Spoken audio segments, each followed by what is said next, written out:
the rationale goes, if you don't believe what I believe, then you must worship evil. There are two reasons that I wanted to talk about my own personal religious beliefs and spirituality with you today. One is that I've been listening to a number of different thought leaders and advisors and coaches who encourage me and you and all of us to continually present our values to the world, that we become known by what we reinforce through repetition. And I've probably said a lot of what I believe over the years. I've posted it on blogs, I've posted it in tweets, I've talked about it in conversations and video calls with my friends and family, but you may not have been there for all of those. You may not have read all of the things that I've written. It's almost certain that you have not read everything that I've written.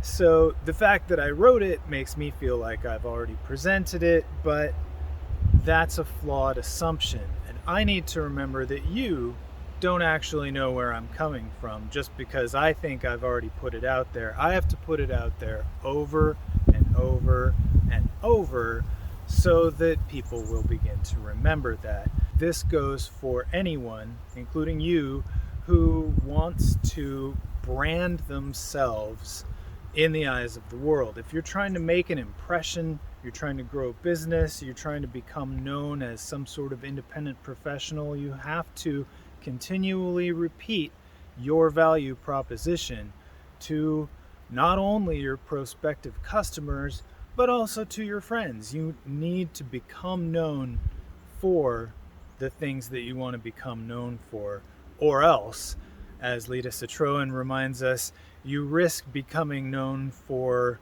other people's possibly false assumptions about you.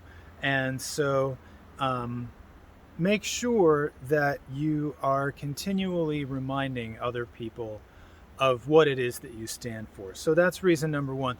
The second reason that I wanted to talk about this, and more to the point, is that it came up in conversation not once but twice on the same day earlier this week.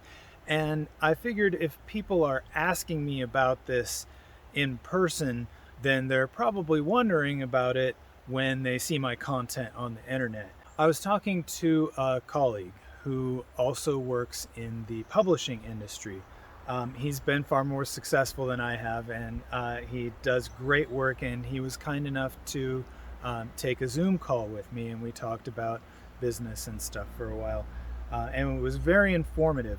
So at one point I was telling him my life story, and I mentioned that I went to Catholic school, but I'm not a Catholic.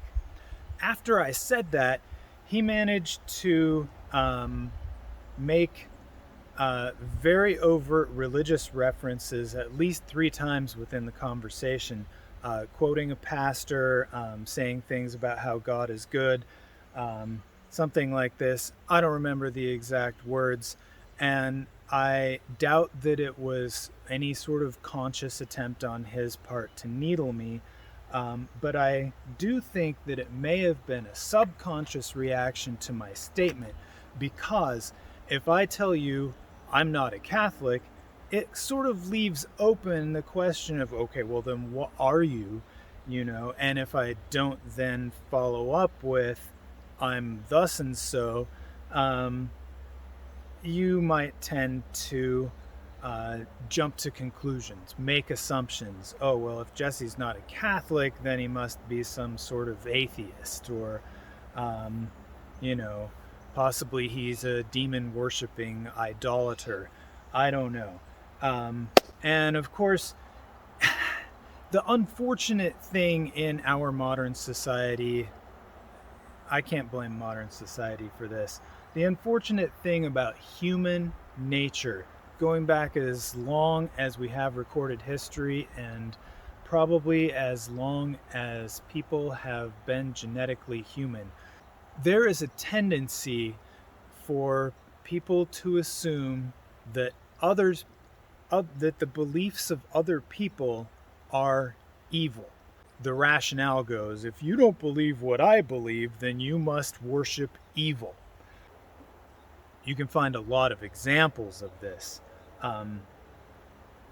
In modern times, there are frequent conflations, intentional conflations of paganism with Satanism.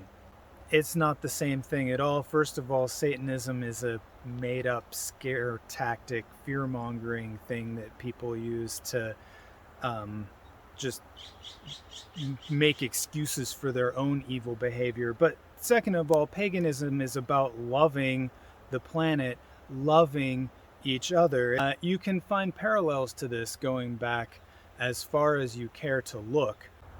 Many centuries ago, when the Protestant church split off from the Catholic Church, the Protestants told each other that the Pope was the Antichrist. They wanted to believe that the Pope was an agent of Satan, that the Pope was a manifestation of Satan. This is the way people tend to think. If you disagree with me, then your beliefs are evil.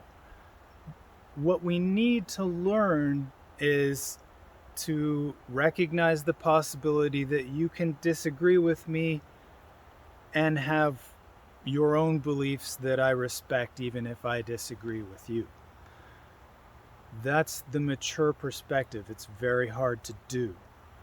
People tend to get sucked down the well of hypocrisy. I'm sure every group has its salient features. I'm the kind of guy who audits things. I am not a really full-fledged joiner. I tend to sit back on the edges. I participate a little bit, but I don't tend to be the core of the community. And that's, probably I have some skepticism. Someone asked me recently if I consider myself a spiritual person, and I said, I aspire to be spiritual, but I know people who are much more spiritual than I am. I tend to be kind of practical. There is nothing superior about any religion or religious practice. And thanks very much for listening to this video, and I will look forward to talking to you soon.